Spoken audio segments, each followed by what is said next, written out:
केरल के मुख्यमंत्री पिनराई विजयन ने बीते दिनों भारतीय जनता पार्टी की इजराइल का समर्थन करने की नीति को भारत का आधिकारिक रुख नहीं मान सकते हैं, ऐसा कहा है। विजयन ने कहा कि भारत को तेल अवीव के साथ सैन्य और रक्षा करार को रोक देना चाहिए। मुख्यमंत्री ने कोझिकोड में कार्यक्रम के दौरान कहा, हमारी एकजुटता फिलिस्तीनी के साथ है। कृपया इजराइल का समर्थन करने की बीजेपी की पॉलिसी को भारत के रुख के तौर पर ना देखें।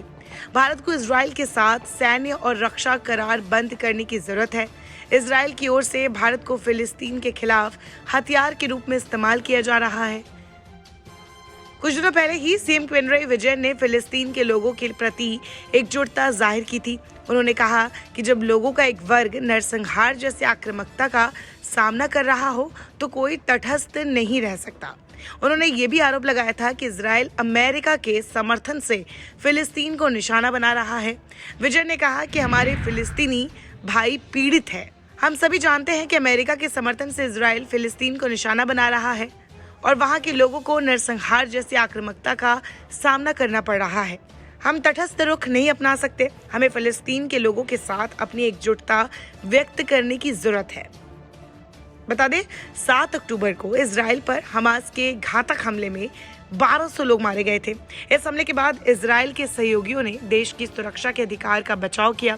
हालांकि अब युद्ध के दूसरे महीने में प्रवेश करने के साथ ही इस बात पर मतभेद बढ़ रहे हैं कि कितने लोगों को लगता है कि इजराइल को अपनी लड़ाई जारी रखनी चाहिए। अमेरिका युद्ध को बीच बीच में अस्थायी रूप से रोकने पर जोर दे रहा है, जिससे घिरे हुए क्षेत्र में नागरिकों को अत्यधिक आवश्यक सहायता मुहैया कराई जा सके।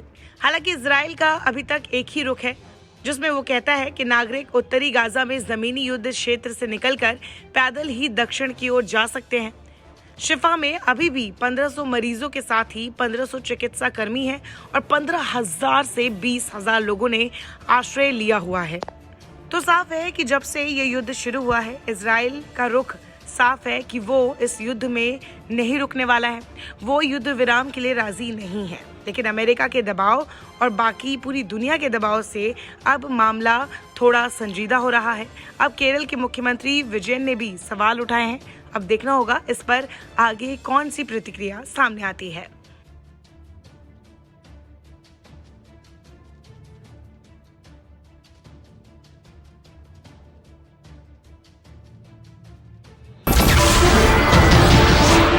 नमस्कार, मैं हूं मानक गुप्ता।